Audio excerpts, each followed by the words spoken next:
I can't tell you how many times I've had conversations with people at Fashion Week or at fashion events. They're like, oh, they ask like what I do, and I'll say I'm a plus blogger. They're like, oh, that's so great. You have such a good niche. I'm like, we're not a niche. We're Not the a niche. majority. I know, like you have a niche actually. Yes. But yeah, no, but it's really wild because it's still really thought of in that way of that this is just like a niche market and it's not real fashion. It's just an offshoot. It's not anything to be taken seriously or given due respect or it's just treated as like specialty. Welcome to the BodPod, the podcast where everybody is welcome. I'm your host, Rachel K. Grimm, and each week we welcome old and new friends to talk all things body image, self-love, and confidence. This is the BodPod. Hey, BodPod Squad. I'm Rachel K. Grimm, the confidence coach behind Ditch the Click and your BodPod host. Every week from my cute Brooklyn apartment, I'm bringing you confidence-boosting conversations with your favorites in the space. Today, I have one of my favorites, an OG in the space as well, Sarah Chiwaya, who is also known as Curvily. She is a plus-size fashion blogger, the founder of New York City Plus, and all things fitting room try-ons too. Yes. Sarah, I'm so happy you're here. Thank you. I'm really happy to be here. I honestly, this is something I could talk about all day, every day. I really like what you're doing with the Bod Pod. Thank you so much. Now more than ever, we need to have conversations like this because we who are in the space so heavily are feeling that we are just being bombarded with messaging that's telling us that it's not okay to look the way that we look and that we need to look another way in order to be happy with ourselves, in order to feel confident. You actually recorded a video right after New York Fashion Week talking about how we've never seen so few body types on the runway. I think you said the highest that we've ever seen plus included in runway shows has been at 3%. That was the Yep. highest we had when the plus community represents 67% of the population. And as someone who attended Fashion Week this season, I noticed that too. And so I want to talk about how you found the confidence to assert yourself in those rooms when you weren't being shown or you weren't being seen, and now how that's affecting you when we're not even showing up as like 3% on the runway too. Yeah, no, I think one of the things you said resonated with me so deeply of this idea that we're reverting to this idea that your body needs to be a certain type of way, a certain size, a certain type in order to be respected, be seen as fashionable, be seen as valuable. And I know from experience that that can take over your life. And honestly, like I've been doing this for about 10 years now. I actually just had my 10th anniversary of blogging. And the That's reason amazing. Congrats. Thank you. I know I need to actually do something about it. I've just been so busy. I haven't had a chance to. The reason I started actually back in the day was I started on Tumblr and I started very casually, but the moment that led into it, it was a cascading things. I was getting married and I was body shamed horribly when I was wedding dress shopping. And I was already, frankly, very much disordered eating, trying to shred for the wedding and lose all this weight. And I was much smaller than I am now. I was probably like a 14. I was trying to get down to a 12. And my body is just not set up for that. But I was starving myself trying to do that because I thought that's what I needed to do in order to be a bride, even though my husband fell in love with me exactly as I was and was not encouraging this whatsoever. All the messaging that I was taking in, this is before I discovered body positivity, before I discovered fat acceptance. So I was just like, okay, I gotta eat these almonds for lunch. And like literally I was eating the 100-calorie packs of almonds for meals. And that's not, and I was working really long hours and everything. So that was what I was going into. And I got body shamed at all these wedding dress places. And I just had this horrible experience. And then when I finally found a dress and I got married and I got my wedding photos back. And the first thing I saw when I saw my photos is like, I look fat. That was like the top note that went through my head. I literally was like, oh my God, everyone looks beautiful. The photos are great. I look fat. I have a double chin from smiling so hard at this photo. My arm looks fat because I'm squeezing my husband. Those were the things I was doing. I was picking myself apart in this beautiful moment. And I was like literally finding moments that were joyous and happy. And I'm like, all these things, all these like non-photogenic moments of me were because I was in love and marrying the love of my life. But still, I was sitting there objectifying myself because I was thinking I'm not good enough. So that was the first time I saw my photos. And then shortly after that, I actually found like the first plus fashion bloggers. And I didn't even know that was a thing at first. So I started following a bunch of them. And then fast forward to 4 months later when I was making an album, and mind you, I've been married for 10 years. I still not made the album, but I was planning to make the album. But I was going back and looking at those photos again. And instead of picking myself apart or being hateful to myself, I was like, I look happy. And that was my light bulb moment. I was like, oh my gosh, this has changed how I feel about myself. Just that 4 months of intaking different imagery, not just looking at, because I love fashion. So I would just look at like fashion magazine. I would see tall and thin and tall and thin and tall and thin. And I'm Mhm. 5'4", the smallest I've been in my adult is like a 14. So Mhm. like I just was like, I guess this isn't for me anymore, even though I always loved it.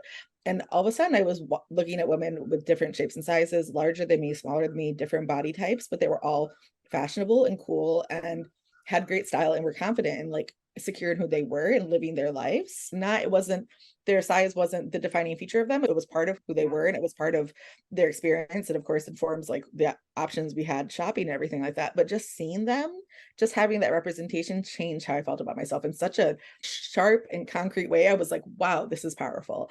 There were very few people doing it at this time. So I was like, I want to be part of this. If I can make one other person feel this way, that'll be worth it. So I started posting my photos on Tumblr and I Iconic. hashtag fashion, which was the big hashtag back then. And I just found a community through that and I just started doing it. And I slowly started to develop my personal style. And like I went from not ever wearing stripes or not ever wearing bright colors because that would make me look bigger. And I went from dressing to minimize myself to dressing for expression and dressing for fun and dressing because it's what made me happy. And it has Yes. changed my life. So I love to be able to spread that message for other people. And it's one of my favorite things to do. We deserve to have a place in fashion as plus size people. Like you said, we're the majority population.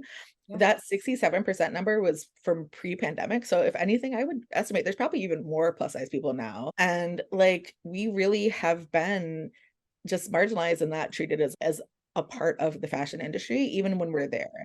And like I said, I've been doing this for about 10 years. I've been going to Fashion Week for almost 10 years now. September will be my 10th year anniversary of Fashion Week.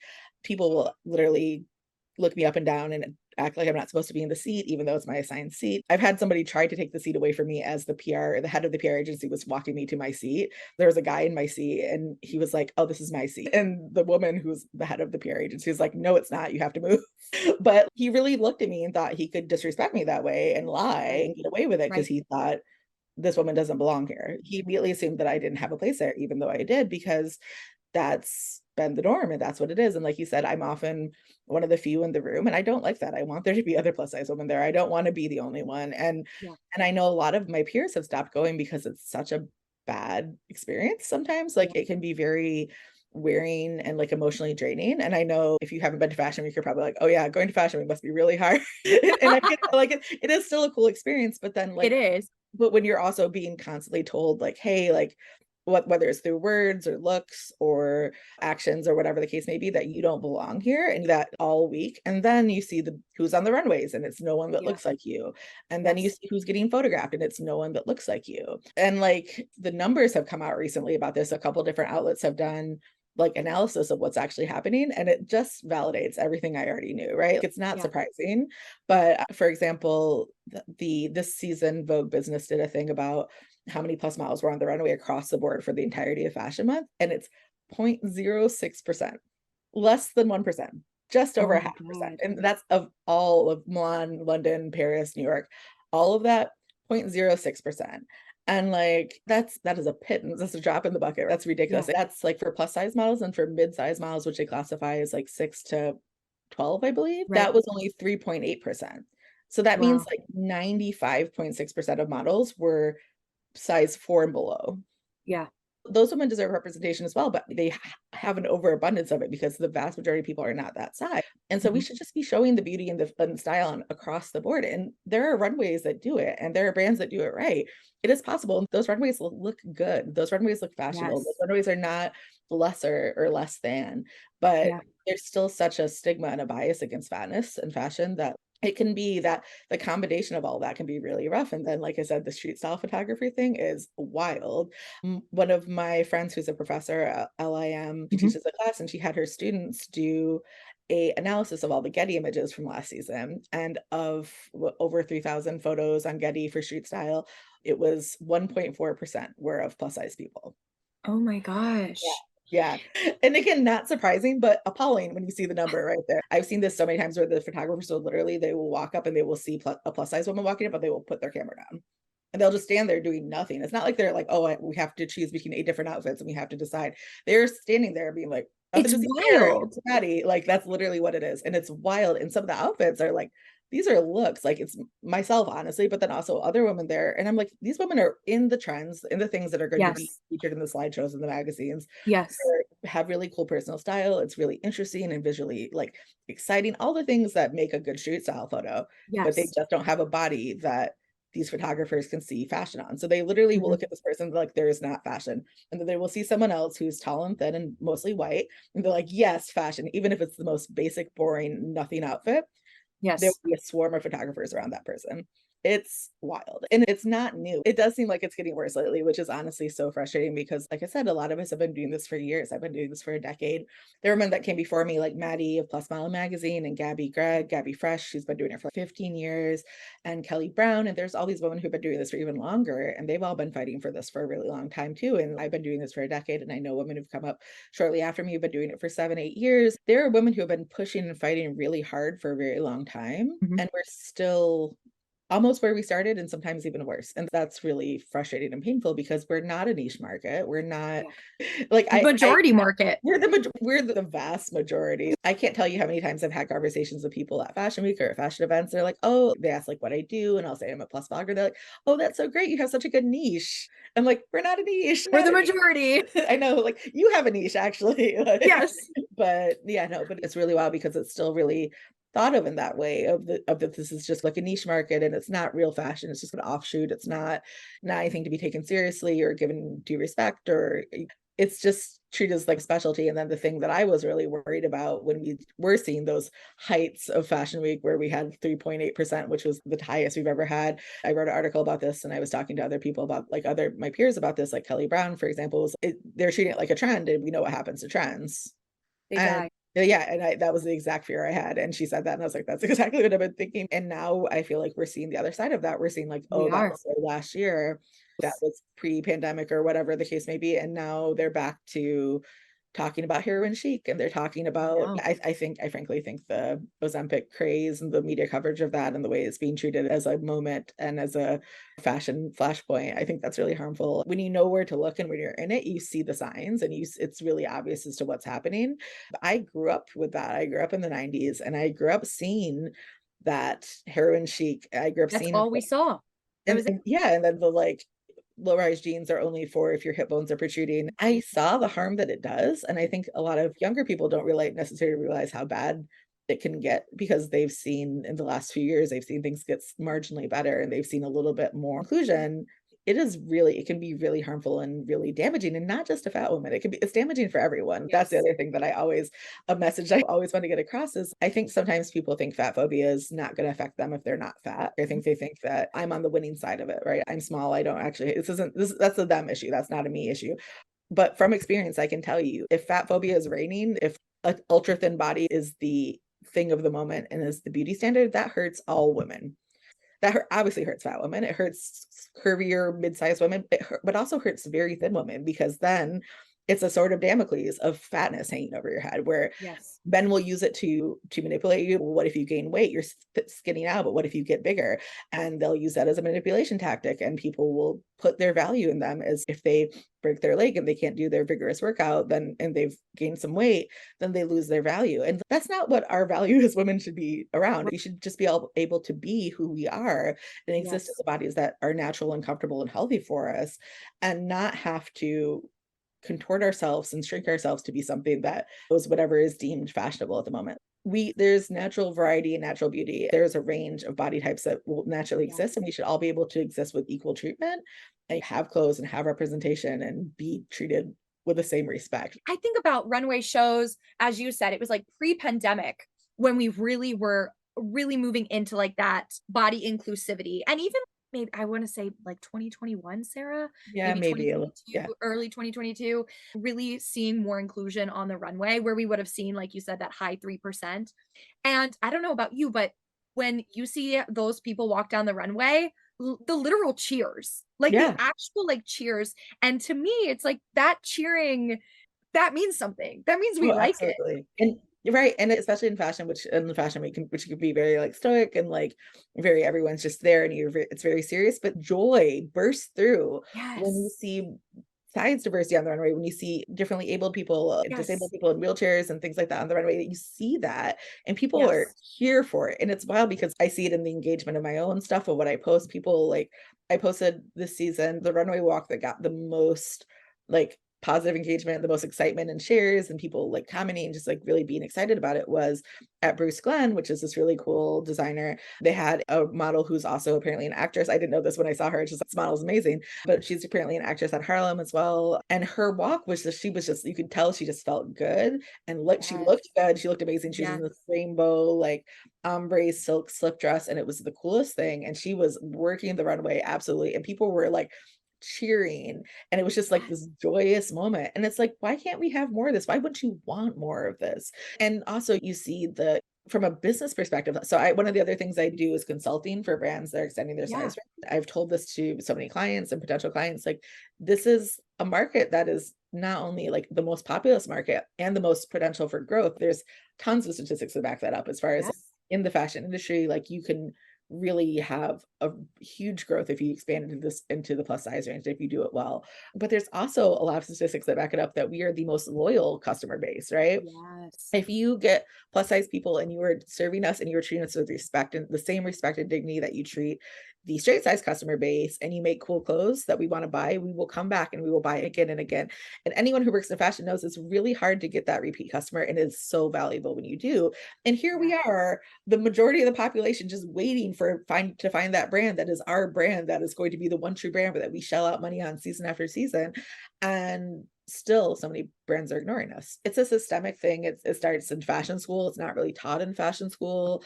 I've heard so many stories from people who at their fashion school, they were told that if they tried to do a plus model, they were told that they either couldn't, or that if they did, they'd have to pay for it out of their own pocket. Like the model stipend that the students get wouldn't be allocated to a plus model because it wasn't a real model, because a lot of the teachers don't know, because it's very much, it's a cascading thing where there's not the information, and then because it's not mentioned at all, it's just roundly ignored throughout. And then when someone like me or another plus blogger or person speaks up and says, hey, no, we're actually here and there's a lot of us, we're met with either blank looks or disbelief, because they're like, Yeah. what? No, but how have I never heard about it before? Right. Which is wild because, like we said with the cheering, if you see that many people happy about seeing that walk down the runway, or as you said, if you look at any of the brands who have done plus fashion, people, as you said, being so loyal to them, why wouldn't we see that as, yes, this is what we need to do? Like the writing is on the wall. No, totally.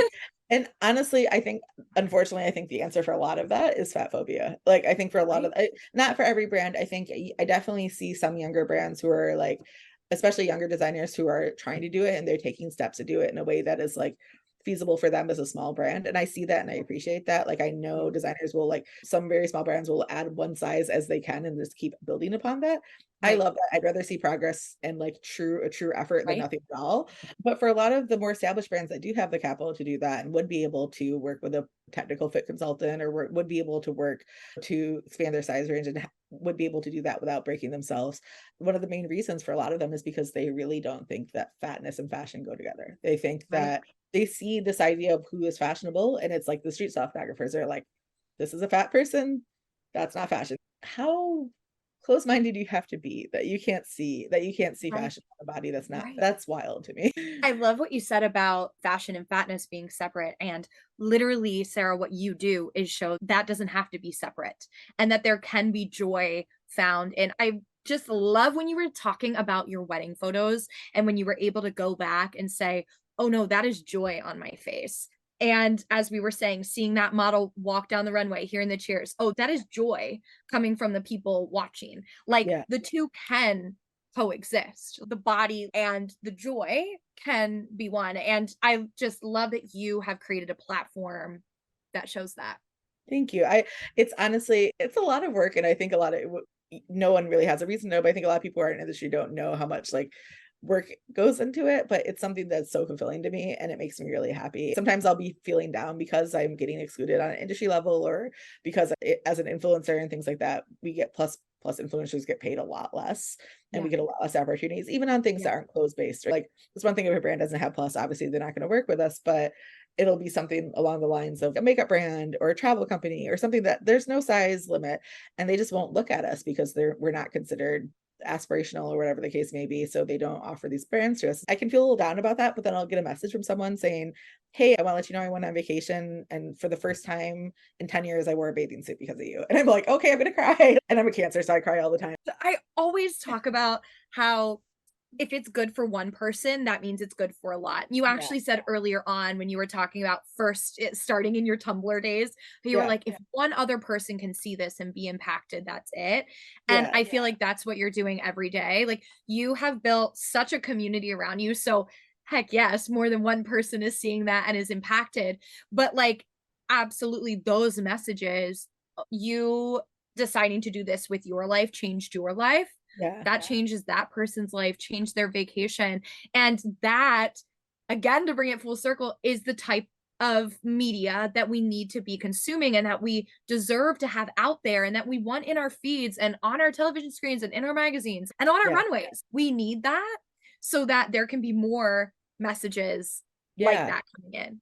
I think there needs to be some systemic change. And I'm like Yeah. trying to work on something for that because I think there needs to be a bigger push because clearly it's not going to happen with just us. But I think like straight size people, if they want to be allies for that, I want to set up an allyship program because if you go into a store and you ask, hey, what's your size range? And you're a size 6, but they say, oh, don't worry, we go up to an XL. And you're like, okay, I prefer to shop at brands that actually have plus size inclusion, and you leave. That sends a message because I can go into those stores and say, hey, I'd love to shop this. And they're like, okay, who cares? Like they might not say who cares, but I've gotten the shrugs or, oh, we'll let them know. Like because they you don't weren't care. their customer anyway. If they lose their customer Yeah. because of that customer being an ally, you're so right. That does make such a Yeah. difference. It holds their feet to a fire in a way that we unfortunately can't do because we were being excluded. You can't boycott something if you're not part of it. I think there's a lot of different ways to do that. I'm going to set up a little program around that because I think it's something that I know a lot of people are like, I want to do something to help. And I'm like, okay, let's find a way that you can do it in a way that's not going to be take over your life, but that is going to be a consistent way that you can support us because there's so many of us. And like I said, like a system that excludes fat people, even if Right. you currently have clothes in your size, you like it reinforces the idea that fat is bad and thin is good. And that's not a net positive for women, no matter what your Absolutely. size. So Absolutely. I want to talk about New York Plus a little bit because yeah. you said obviously you want to work to implement this allyship system. So New York Plus is for the New York Plus community and beyond, but I want you to talk about it. Yeah, totally. New York City Plus is something that I founded actually right before the pandemic, which was great timing. Of But course. it's an in-person community and we do like monthly events, ideally monthly. We've had some setbacks obviously with pandemic and everything like Right. that. But it's to bring people together. And I started it because one of the things I was talking to some of my other plus blogger friends, and I was talking about how lucky I felt to be able to have that community. And I think it was post Fashion Week that like February 2020 or the September 2020, I was like, I'm glad I'm able to come to like now an event that's like all plus size people because it's like a palate cleanser after being Yeah. the only fat person in the room for Yeah. for a week. And I was like, I'm really grateful I have this. And then I was thinking about everyone else who's not an influencer and who didn't decide to put their entire life on the internet. They don't have that. They didn't have access to that type of community. They didn't have a space where they could go and be around other plus size babes and have that sense of community. And I knew how powerful that was for me. So I was like, okay, how can I do this? And so I started this thing where we do monthly events. And like we started off with just like drinks at a bar, like a really cute bar, and a partner with the Union Square Hospitality Group. They like set us up in a cute lounge and we all got together and chatted. And then our second event was like sips and self-love. And we did like body positivity workshops and talking about like self-love in our relationship. And it was a safe space where people could talk about that and not feel like the odd man out, to discuss their relationship with their body and like their experiences with fat phobia and how that affected them and how that affects their self-image. And that was January, February. And then March obviously didn't happen. Post vaccines, we came back and had some outdoor events. One of the biggest ones that we've done so far that's been really cool is we've been doing an annual beach day. And so that's the last Saturday in July. If anyone wants to come this year, we'd love to have you. And it's such a fun event because it's something where I've had women tell me it's the first time they felt at home in their body in the beach, or the first time they felt comfortable wearing that bikini because they knew they were going to be surrounded by other plus women, or just it's the best day they've ever had at the beach. And I get to be a part of that. And I love that because one of the things I don't love about being an influencer sometimes is it's very me focused. I love to talk. I can talk all day, but I don't actually want it to be all about me. So this is a way I can, it's not about me, it's about the community. And I can Yes. support that and use the connections that I've gotten with brands and things like that to do like cool events. And that way, if you are a lawyer, or if you are a doctor or whatever, and you don't want to put your entire life online to, you don't have to Yeah. go to have access to that type of community. So New York City Plus honestly gives me such joy. Like every time I do an event, I leave and I'm like, oh, this is what I'm supposed to be doing. This is it. It's this big like sigh of, okay, I am doing the right thing. This is the work I meant to be doing. It makes me so happy and I feel so fulfilled. I think it's so important that people know that there are people out there who are like actually care about them and will use what the resources we have and the resources we've been able Yes. to build to actually push for a better society for all of us. Speaking of the brands that you feel like they're not being inclusive, I want to talk about those that you have found to be inclusive, those that you have done fitting room try-ons with, because I feel like that is something very iconic for your brand is you go in the fitting room and you say, okay, this is the experience as a plus woman, what I'm trying on, this is how it fits. I think that's so beyond helpful. So tell us like how did you get into that? Was that just you organically started filming yourself one day? Or did your community ask for that? I used to be very nervous talking on camera, believe it or not. I used to be very just any sort of public speaking whatsoever. I was very anti, but I actually came up with the idea of it, funnily enough, when I was like a editor of my like high school yearbook. I was Oh like, my why can't we God. just do a fashion story where we go into the store and try things on and take pictures in the store? Yeah. And they're like, stores would never allow that. And fast forward to many Let years me tell later, you. You want to bet? at some point I would just go into I would just be trying things on when there started to be some plus size in store because for a while it was all online only. But I Right. feel like I started my first in the fitting room was probably like Forever 21, I'd say, when their Times Square store had plus size in store. It was one of the first stores that had it, and I would brave Times Square because as a New Yorker, we do not go to Times Square. But I We would avoid brave it at all Times costs. But that shows how committed you are to the cause, Sarah. yeah. No, I would go down there and I'd try stuff on and I'd be like, okay, like these are the things I got, these are the things I didn't get, but here in case it's helpful for you. And I started with just photos, but then eventually I was like, okay, I could do more information if I started talking. So then I just my camera phone in the mirror and just talking about like, all right, this is how this fits. This is actually a little small in the bust, but if you're less busty, this could work for you. And I just chat through that. And I'm very conversational, very like friendly, and it's approachable for people who sometimes feel like Yes. they haven't been able to hear or see fashion on a body that's like them. I'm like 5'4". I'm like an 18-20. I'm very average as far as the average size, I think is at 18 right now, 16, 18, or maybe an even 18. And then the average height's 5'5". So I'm pretty close to that average, but still you don't see that often, even a lot of plus models. I have so many plus model friends who are absolutely gorgeous. And I'm like, hi, because there's so much Yes. there's so much Like, and things sit differently. If your size 14 is spread out across 5'11", like that is a very different body than someone who's 5'4" yes. and has large boobs and has a Yep. belly and things like that. Just seeing things on me has been empowering for people, but it also helps them figure out what they want to buy. And then it's end up being a really good thing for my brand partners too, because again, when people see something that they're like, this, that gives me an idea what's going to look like on me, that can help be the difference between whether I'm going to buy this or maybe I don't know if it's going to work for me. They see it on me. They're like, oh, if it works for her, it's probably going to work for me. People have told me it's like shopping with their best friend, which I think is super sweet. So I love that. I'm Yes. happy. No, that is what it feels like. Bella Gerard, who we both know, she's been on the Yeah. podcast. She actually listed her sizing. I think she lists her sizing on all of her profiles, but she said it in the podcast too. I'm around a size 12 and I'm 5'1". And I was like, girl, yeah, that's why I've been following you for years because we're the same size. Yeah. And when you try something on, I know how it's going to fit me. And Yeah. as you said, sometimes we don't have the chance to go into a store, or some people, as you said too, don't even have their sizing in their store. Yeah. So if you see how it's working on someone else, you could order it. But it also, for me with Bella, and I'm sure these women seeing you try these things on, and I just use her as an example because she's Yeah. someone that we both know and she's been Yeah. on the She's podcast. amazing. I love her. Yeah, So she's so awesome. It helps you get outside of your comfort zone too. yeah. To be like, oh, if that looked good on that person, I could rock that as well. Because as you said at the beginning, so often in this space, we're taught to minimize and not wear stripes and wear certain colors. And that's just not the case. Once Yeah. again, you can wear whatever you want, but seeing someone who does it and who looks like you is, oh yeah, actually I can do it. And that Yeah. gives you the confidence to put on the outfit. We launched the BodCon app right after the conference at the beginning of March, and we've been doing challenges in there. And one of the challenges is to wear something that you've been afraid to wear otherwise. I love And that's it sounds so simple, but it's not. Like it can be really scary to put on a new color or a new pattern or something from a new brand. And I think that you really take away that barrier or you bridge that gap for people to see, oh, yes, that could work for me. I used to only wear black. I'd wear black cardigans. I'd wear cardigans in the summer. I was at the club in a cardigan. I was covering these arms up like my life depended on it.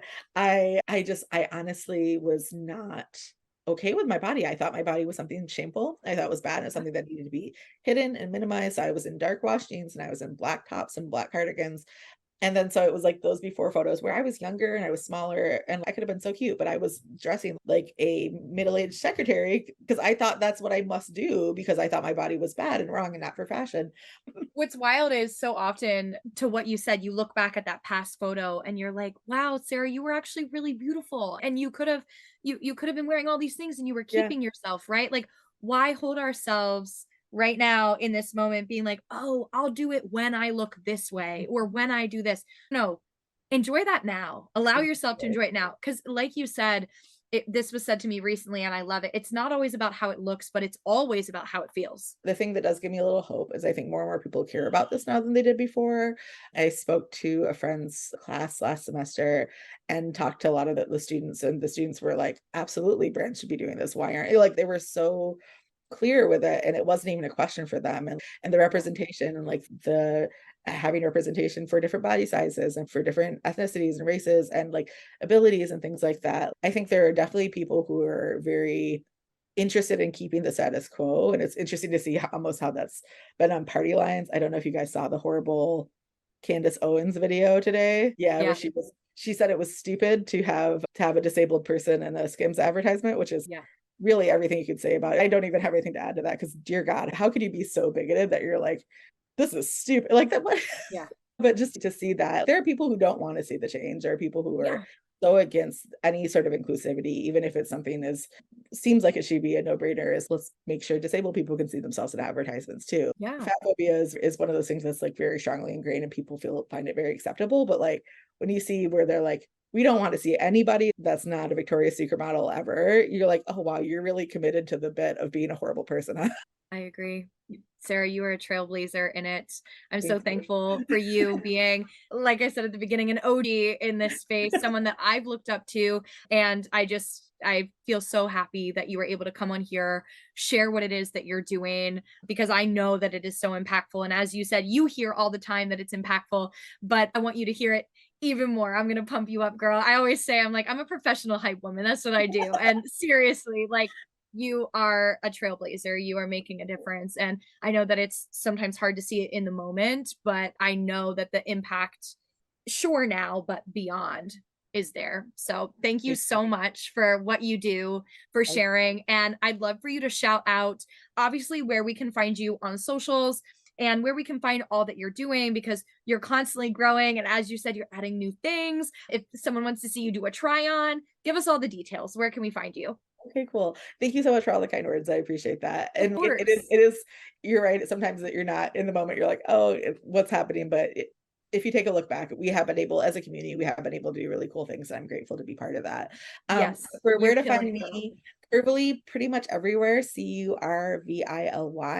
That's Curvily on Instagram, on TikTok, Facebook. You might just cross post there. And I also have my own website, curvilyfashion.com, where I have like things like I do big shopping guides, things like workwear and swimwear, and like all the different places to find that denim, whatever You the case just did may be. 100 spring dresses, Yeah. which I thought was a stellar piece. So, Thank you. Yeah, no, I spend a lot of my because I like care about fashion and also because I want to like make sure plus size babes are getting the best options and everything. I spend a lot of time like scouring the internet, finding out what's out there, and I like to be able to put it one place where I've done the work for you. You don't have to go around trying to find what's right. cute out there because there's so many websites where there's two things that are cute and everything else is sad. But if I can pull those two things out and put them in a post with 90 other cute things, then if those two things are the dress you're looking for, if one of those two things is like the dress, then you can find it without having to look through 80 websites where there's sometimes just a handful of things that are worth a damn. Everything Yeah. else is like, because there is still a lot of ugly plus size fashion out there. There's still, you can see some of the biases and what is available. There's a lot of things that look like they are for, they're like, oh, trendy. And it looks like it's for a mother of a bride. I'm not the youngest person, but I don't want to be in something that looks like I am a grandma. I'm not a grandma. Right. Where you want to wear. Yeah, exactly. And if you want to wear grandma core, that's cool, but there should be options for us. Just in the same way there are options for everyone else, there should be options for plus size people. So I'm all about finding that and putting them all together in the same place. And then also, if you want to come join at one of our events, we're at New York City Plus, all spelled out, New York City Plus on Instagram. And that's where we post all our events. And then the tickets and stuff are on Eventbrite. But yeah, Curvily is my Instagram's my main one. TikTok is like growing. I'm like doing a little bit more there lately. But yeah, definitely come say hi. And if you found me through this, come say hi and send me a DM. I talk to my readers a lot in DMs. I have a very like active DM section because I love chatting. Like for me, I very much consider this, I could call my readers either readers or my community, because I think we are a community. And if I could put us all in one big room and have a big in-person event, I would do that, but it would be a very large room. I love it. I can't wait for this episode to be in everyone's ears. And you can always listen to this episode and others that we've done on Spotify and on Apple Podcasts.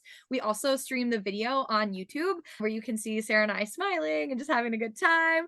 So be sure to check us out there. Also, Sarah said we're all about community. We know that community allows us to see others who are going through the same things as us. It gives us new ideas and just really pumps us up and makes us feel empowered. Make sure, yes, to find us on socials at the BodCon, but also join us on the BodCon app where we're having tons of community conversation and we're doing challenges to keep us all inspired and really boosting the confidence every day. So, Sarah, thank you so much for being here. Thank you all for listening, and we'll see you next time.